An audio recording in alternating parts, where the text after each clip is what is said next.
ರಾಮಲಿಂಗೇಶ್ವರ ಸ್ವಾಮಿ ಬ್ರಹ್ಮ ರಥೋತ್ಸವಕ್ಕೆ BJP ಮುಖಂಡ sickle Ramachandre Gowda ಭಾಗಿ. ಶಿಡ್ಲಘಟ್ಟ ವಿಧಾನಸಭಾ ಕ್ಷೇತ್ರದ ಇತಿಹಾಸ ಪ್ರಸಿದ್ಧ ಧಾರ್ಮಿಕ ಕ್ಷೇತ್ರವಾದ ಬಶೆಟ್ಟಹಳ್ಳಿ ಹೋಬಳಿಯ ನಲ್ಲರಾಳಹಳ್ಳಿ ಗ್ರಾಮದ ಶ್ರೀ ರಾಮಲಿಂಗೇಶ್ವರ ಸ್ವಾಮಿಯ ವಾರ್ಷಿಕ ಬ್ರಹ್ಮ ರಥೋತ್ಸವ ಹಾಗೂ ಜಾತ್ರಾ ಮಹೋತ್ಸವವು ಭಕ್ತಿ ಭಾವ ಸಂಭ್ರಮ ಮತ್ತು ಶಿಸ್ತಿನೊಂದಿಗೆ ಅತ್ಯಂತ ವಿಜೃಂಭಣೆಯಿಂದ ನೆರವೇರಿತು. ಈ ಮಹೋತ್ಸವದಲ್ಲಿ ಸಾವಿರಾರು ಭಕ್ತರು ಭಾಗವಹಿಸಿ ಶ್ರೀ ರಾಮಲಿಂಗೇಶ್ವರ ಸ್ವಾಮಿಯ ದರ್ಶನ ಪಡೆದು ಆಶೀರ್ವಾದ ಪಡೆದರು. ಪ್ರತಿ ವರ್ಷದಂತೆ ಈ ವರ್ಷವೂ ಸಹ ಜಾತ್ರಾ ಮಹೋತ್ಸವ ಹಾಗೂ ಬ್ರಹ್ಮ ರಥೋತ್ಸವ ಕಾರ್ಯಕ್ರಮಗಳು ಯಶಸ್ವಿಯಾಗಿ ನಡೆದವು. ಬೆಳಗ್ಗೆಯಿಂದಲೇ ವಿವಿಧ ಧಾರ್ಮಿಕ ವಿಧಿವಿಧಾನಗಳು, ವಿಶೇಷ ಪೂಜೆಗಳು, ಅಭಿಷೇಕ, ಅಲಂಕಾರ ಸೇವೆಗಳನ್ನು ನೆರವೇರಿಸಲಾಗಿದ್ದು, ಮಧ್ಯಾಹ್ನ ಹಾಗೂ ಸಂಜೆ ವೇಳೆಯಲ್ಲಿ ನಡೆದ ಬ್ರಹ್ಮ ರಥೋತ್ಸವವು ಭಕ್ತರಲ್ಲಿ ಅಪಾರ ಭಕ್ತಿ ಭಾವನೆ ಮೂಡಿಸಿತು.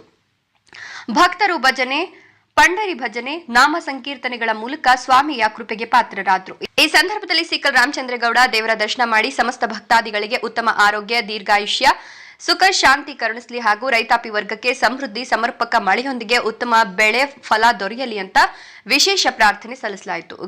ಗ್ರಾಮ ಹಾಗೂ ಸುತ್ತಮುತ್ತಲಿನ ಪ್ರದೇಶಗಳಿಂದ ಮಾತ್ರವಲ್ಲದೆ ದೂರದ ಊರುಗಳಿಂದಲೂ ಭಕ್ತರು ಆಗಮಿಸಿ ಜಾತ್ರೆಯಲ್ಲಿ ಭಾಗವಹಿಸಿದರು.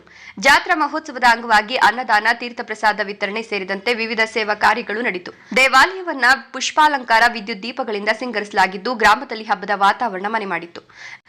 ಗ್ರಾಮಸ್ಥರು, ದೇವಾಲಯ ಸಮಿತಿ ಸದಸ್ಯರು ಹಾಗೂ ಸ್ವಯಂ ಸೇವಕರು ಪರಸ್ಪರ ಸಹಕಾರದೊಂದಿಗೆ ಕಾರ್ಯಕ್ರಮವನ್ನು ಯಶಸ್ವಿಗೊಳಿಸಿದರು. ಶ್ರೀ ರಾಮಲಿಂಗೇಶ್ವರ ಸ್ವಾಮಿಯ ಜಾತ್ರಾ ಮಹೋತ್ಸವವು ಧಾರ್ಮಿಕ ಸಂಸ್ಕೃತಿ ಪರಂಪರೆಯನ್ನು ಉಳಿಸಿ ಬೆಳೆಸುವ ಜೊತೆಗೆ ಸಾಮಾಜಿಕ ಏಕತೆಯ ಪ್ರತೀಕವಾಗಿದ್ದು ಭಕ್ತರಲ್ಲಿ ಹೊಸ ಉತ್ಸಾಹ ಮತ್ತು ಭರವಸೆ ಮೂಡಿಸಿತು.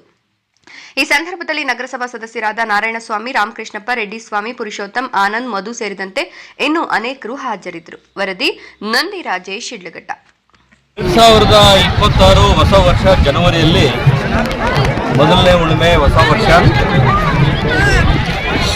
ನಮ್ಮ ಈಶ್ವರ ಸ್ವಾಮಿಯ ಸನ್ನಿಧಿಯಲ್ಲಿ ಇವತ್ತು ನಮ್ಮ ಬಶೆಟ್ಟಹಳ್ಳಿ ಹೋಬಳಿಯಲ್ಲಿ ವಿಶ್ವವಿಖ್ಯಾತಿಯಾದ ದೇವಸ್ಥಾನ ಆಗಿದ್ದು, ಈ ದೇವಸ್ಥಾನದಲ್ಲಿ ಇವತ್ತು ರಥೋತ್ಸವಕ್ಕೆ ಸಾಕಷ್ಟು ನಮ್ಮ ಎಲ್ಲ ರೈತರು, ವಿದ್ಯಾರ್ಥಿಗಳು, ಹೆಣ್ಮಕ್ಳು ತುಂಬ ಜನ ಬಂದಿದ್ದಾರೆ. ಈ ಒಂದು ಸಂದರ್ಭದಲ್ಲಿ ದೇವರ ಸನ್ನಿಧಿಗೆ ಬಂದಿರತಕ್ಕಂಥ ಎಲ್ರಿಗೂ ನಮ್ಮ ವಿಧಾನಸಭಾ ಕ್ಷೇತ್ರದ ಚಿಕ್ಕಬಳ್ಳಾಪುರ ಜಿಲ್ಲೆಯ ಸಮಸ್ತ ಜನರಿಗೆ ಇವತ್ತು ಈಶ್ವರ ಸ್ವಾಮಿ, ನಮ್ಮ ರಾಮಲಿಂಗೇಶ್ವರ ಸ್ವಾಮಿ ಕೃಪಾ ಕಟಾಕ್ಷದಿಂದ ಆಶೀರ್ವಾದ ಮಾಡಲಿ. 2026 ವರ್ಷ ತುಂಬ ಎಲ್ರಿಗೂ ಹರ್ಷ ತರಲಿ ಅಂತೇಳಿ ದೇವರಲ್ಲಿ ಬೇಡ್ಕೊಂಡಿದ್ದೀವಿ. ರಥೋತ್ಸವದಲ್ಲಿ ಪಾಲ್ಗೊಂಡಿದ್ದೀವಿ. ನಮ್ಮ ಕ್ಷೇತ್ರದ ವಿಧಾನಸಭಾ ಕ್ಷೇತ್ರದ MLA ಆದ ರವಿಕುಮಾರ್ ಅವರು ನಮ್ಮ ಜೊತೆ ಇದ್ದರು, ತಹಸೀಲ್ದಾರ್ ಅವರು ಇದ್ದರು.